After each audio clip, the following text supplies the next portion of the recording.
भारत माता के वीर सपूतों का हुआ भव्य सम्मान। स्वामी विवेकानंद विचार मंच ने बढ़ाया सैनिकों का मान। भरतना स्वामी विवेकानंद विचार मंच भरतना के तत्वावधान में रविवार को कस्बे के आजाद रोड स्थित हनी होम गेस्ट हाउस में एक भावनात्मक और प्रेरणादायी भारत माता के वीर सपूतों का सम्मान समारोह आयोजित किया गया। कार्यक्रम की अध्यक्षता पं. दिवाकांत शुक्ला ने की, जबकि मुख्य अतिथि के रूप में सूबेदार धर्मेंद्र अज्ञानी तथा विशिष्ट अतिथि के रूप में भरथना पुलिस क्षेत्र अधिकारी अतुल प्रधान, नगर पालिका अध्यक्ष अजय यादव गुल्लू और थाना प्रभारी निरीक्षक विक्रम सिंह उपस्थित रहे। कार्यक्रम का शुभारंभ भारत माता के चित्र पर दीप प्रज्वलन और पुष्पांजलि अर्पित कर किया गया। मंच पर उपस्थित अतिथियों ने देश की रक्षा में अपना जीवन समर्पित करने वाले सैनिकों के प्रति कृतज्ञता और गर्व व्यक्त किया। मुख्य अतिथि सूबेदार धर्मेंद्र अज्ञानी ने कहा कि भारत माता के सपूत सीमाओं पर इसलिए मजबूती से खड़े हैं ताकि देशवासी चैन से सो सके।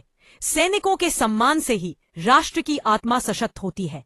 उन्होंने युवाओं से आह्वान किया कि वे देश की सेवा को सर्वोच्च कर्तव्य माने और सैनिकों के त्याग से प्रेरणा लें, बल्कि राष्ट्र की गरिमा और अस्मिता के प्रतीक हैं। पालिका अध्यक्ष अजय यादव गुल्लू ने कहा कि सैनिकों का योगदान शब्दों में व्यक्त नहीं किया जा सकता। उनका त्याग हर भारतीय के लिए प्रेरणा स्रोत है। इस अवसर पर उपस्थित अतिथियों का मंच पर माल्यार्पण और अंगवस्त्र पहनाकर सम्मान किया गया।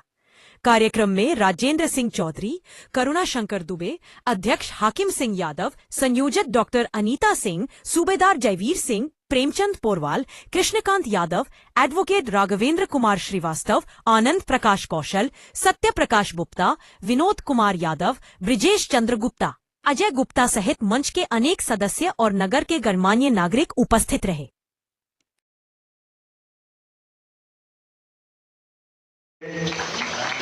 और देश की सीमा पर बलिदान होने वाले श्रीमती मीरा तिवारी जी को हमारे तालियों से मीरा बोलो भारत माता की यादव जी द्वारा सम्मानित किया गया और रंजना द्विवेदी जी द्वारा सम्मानित किया गया। तिरंगा पटका पहनाकर श्रीमती रंजना जी ने के पास बहुत अभी वीर सपूतों की ओर से सपूत मंच पर उपस्थित हमारे सभी अतिथिगण, आदरणीय सीओ साहब, श्रीमती भगवान को लंबी आयु दे, हम सबकी कामना। सदन की ओर से हम सब मुझे सैनिक लीग के तहसील अध्यक्ष जी द्वारा आदेशित किया गया कि श्रीमती मीरा तो मेरे सब भाई और बेटे लाके मैं सबको आशीर्वाद देती हूँ कि सदा आगे बढ़े और देश को आगे बढ़े। सबसे पहले मेरा यही है कि देशद्रोही उसका हम सभी परित्याग करें तो अच्छा रहेगा, क्योंकि रामायण में भी एक ने देश से अपने देश से द्रोह किया था, उसको आज नहीं भूल पाए कि एक ही उधर में जन्मे दो भाई हो, लेकिन उस भाई को भाई कहा नहीं जाता। और गया वो विभीषण भले ही राम जी की शरण में, लेकिन देश तो ही को पूरा नहीं जाता। इसलिए मेरा अनुरोध है, डाला भाइयों को भेद डाला, आज भाइयान भी उड़ाने लगी बेटियां। और बेटा भले ही नच जाए बाप से, आज शमशान में कंधा लेके जाने लगी बेटियां। तो बेटियों को कपड़ा समझो, नारी शक्ति सारी है। जिस समय दुशासन तीर खींच रहा था द्रौपदी का, उस समय अंदाजा नहीं था कि नारी की ही साड़ी है कि साड़ी की ही नारी है, कि नारी बिच साड़ी है कि साड़ी बिच नारी है, पता नहीं लगाया था उस समय का। आज की नारी बहुत थी। एक माँ का बेटा शहीद हो गया था, माँ रो रही थी, तो एक गए, माँ क्यों रो रही हो? बोली पूछते हो तो बताती हूँ कि मैंने कहा हरनी से धरनी बनी है माँ, धरनी को बात क्या है, आज आंसू बहाने की। सो गया एक लौता शिशु तेरा रणभूमि में, तो औषधि न रोना कोई उसको जगाने की। माँ ने लड़का के कहा कि सुनिए, मैं किस लिए रोती हूँ, कि मैं किस लिए रोती हूँ ये आपको बताती हूँ। उसने कहा ये रोने के लिए औषधि नहीं है तो तुम्हारा पेट जग जाए। तो माँ कहती है कि मुझे कोई पुत्र शोक नहीं है, शोक नहीं अब कोई वंश भी बढ़ाने की। रोती हूँ तो इसलिए कि अब कोई पुत्र नहीं, आज क्या कि सेतु रणभूमि बिछ जाने। बहुत बढ़िया।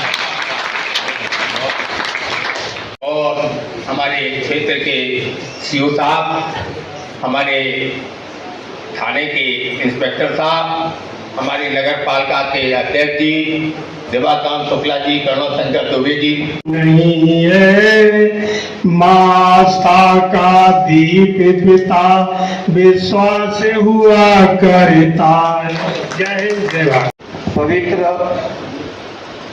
पत्नियों से मिला, उन नौजवानों से जो सीमा पर अपना जवानी का हिस्सा देकर के आए और उस पवित्र रथ को जो उन्होंने अपने पैरों से उस सीमा को नापा, आज उस पवित्र रथ को उन्होंने यहाँ मैदान में भारत की भूमि को स्पर्श कराया। मुझे लगा कि मुझे उनसे मिलकर के जीवन में एक उत्साह अनुभव करूँगा।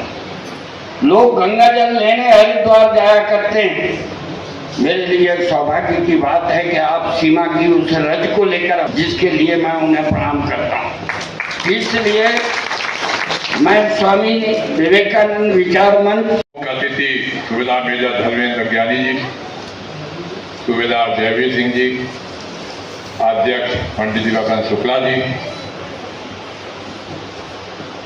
बहन अनीता जी, चेयरमैन गुल्लू जी, सुरेंद्र गुप्ता जी, कर्नल शंकर दुबे जी, राजकुमार गुप्ता जी, कैप्टन महावीर सिंह जी, रजनी बहन तिवारी जी, कृष्ण कुमार यादव जी, पत्रकार बंधु, सभी उपस्थित महिला बहनें, बेटियां, शहर कोतवाल विक्रम और यहाँ पर फौजी भाइयों, बहुत अच्छी अच्छी बातें सभी लोगों ने कह दी हैं।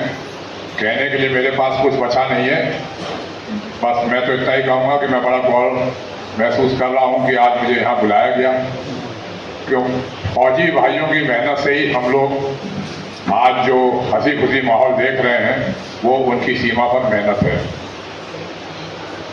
हम लोग शाम को आराम से अपना घर आ जाते हैं, कोई समस्या नहीं रहती, लेकिन उनकी ड्यूटी जो ये भाई जी ने कही थी कि कारगिल में बिना किसी -डिग्री से भी नीचे तापमान में वो खड़े हैं, हमारी सुरक्षा कर रहे हैं, तो उनके लिए मैं बहुत बहुत धन्यवाद देता हूँ।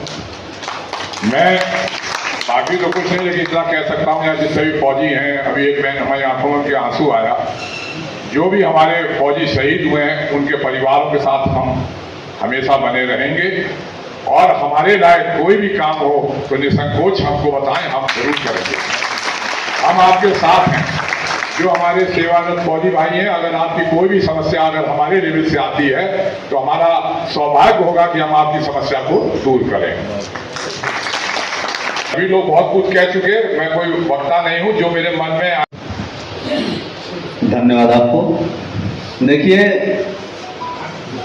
ये डॉक्टर अनीता सिंह जो संयोजक हैं, ये बाहर से बुलाए हैं तो इनसे भी दो शब्द कहलवा दे, मैं तो जा चुका था।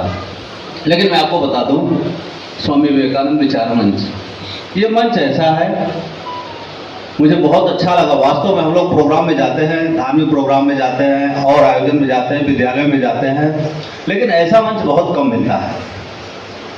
तो जो भी इसको डॉक्टर अनीता इसके संयोजक हैं, अध्यक्ष हाकिम सिंह जी हैं, ये सब वास्तव में बहुत बहुत बधाई के पात्र हैं, जिनके ऐसे विचार हैं, ऐसी सोच है, समाज में ऐसे भी लोग हैं। इस आयोजन से इनको मिलना कुछ नहीं है, लेकिन समाज को जरूर मिलना है, समाज इससे जरूर लाभान्वित होगा। मैं आपको बता दूं, जिसके हम लोग बैनर तले आज यहाँ उपस्थित हुए हैं हमारे स्वामी विवेकानंद जी। ये 1863 में पैदा हुए थे और संभवतः 1902 में इनकी मृत्यु हो गई थी। मृत्यु अभी निश्चित नहीं हो पाया, हम लोग पढ़ते लिखते चले आए। ये जब गए थे विश्व मंच पे हमारे विवेकानंद जी, तो ये आपको बता दें कि ये सनातन धर्म के संबंध में बोलने के लिए इनको बुलाया गया था, जिनकी कहानी हम आप पढ़ते हैं कि इनको 2 मिनट का समय दिया गया। और बता दें इतनी बड़ी और इतना बड़ा आयोजन था वहां विश्व में कि भारत के लिए बहुत कम जगह था, लेकिन ऐसे संत ऐसे महापुरुष थे हमारे स्वामी विवेकानंद जी। मैं आपको इनके बारे में बहुत कुछ नहीं बताऊंगा, बहुत ज्यादा लोग हैं, मैं बोलने के लिए 1 घंटा बोलता, बस एक लाइन में बता दूंगा आपको कि इतना बड़ा व्यक्तित्व है इनका समाज के क्षेत्र में कि इनके उस भाषण में मात्र आधी लाइन जो हम जानते हैं वही हमारे एक राजनेता बोले थे, और आज वो कहां से कहां पहुंच गए हैं। मेरे इस महान व्यक्तित्व प्रतिभा के धनी स्वामी विवेकानंद जी ने उस विश्व मंच पे यही कहा था। इनका पहला लाइन उद्बोधन में था, भाइयों और बहनों, यही से इनका उद्बोधन शुरू हुआ था। आज वही भाइयों और बहनों करके मैं नाम नहीं लूंगा, एक हमारे यहाँ कहां से कहां तक पहुंच गए। तो अगर इनकी एक लाइन हम आधे लाइन बोल के, एक शब्द बोल के कहीं से कहीं तक पहुंच सकते हैं, तो आप समझ सकते हैं कि हमको इनको पढ़ना चाहिए, इनको समझना चाहिए, इनको जानना चाहिए। मतलब निश्चित रूप से हमारे समाज को दिशा मिलेगी। और मैं आपसे बता दूं, ये जो हमारे वीर सपूत यहाँ बैठे हैं, वास्तव में मैं आपको बताना चाहता हूं कि हम और आप भाग्यशाली हैं। ईश्वर ने हमको इस तरीके से बनाया है कि हमारे बीच में हमारे जो भाई हैं, हमारे और भाई हैं, उनकी हाइट इतनी नहीं है, इनका कद इतना नहीं है, इनका सीना इतना चौड़ा नहीं है। अरे हमको आपको तो नाप जोक के बना के भेजे हैं कि जाओ मैं तुमको इस काम के लिए भेज रहा हूं और समाज में तुमको एक अलग स्थान मिलेगा। तो हम उस ईश्वर के प्रति अपना आभार व्यक्त करते हैं, और हम तो भाग्यशाली हैं। और आपसे बता दें, जो हमारे वीर शहीद हुए हैं वो सौभाग्यशाली थे, उनके सौभाग्य जुड़े थे, तब वो शहीद को प्राप्त हुए हैं। हम आप चाह के भी शहीद नहीं हो सकते, नौकरी करके रिटायर होकर चले आए। तो मैं उनको भी बहुत ही आदर सम्मान के साथ मैं उनको नमन करता हूं, प्रणाम करता हूं। और मैं बहुत नहीं बोलूंगा, मैं आज फिर आपसे बता दे रहा हूं, यहाँ पर हमारे मंच पर उपस्थित हमारे सभी सम्मानित अतिथिगण, हमारे आयोजक मंडल, मैं आपका सम्मान और आपका प्रणाम करता हूं। फिर मैं आपसे विदा लेना चाहूंगा। एक बार मैं भारत माता की जय हिंद, जय भारत।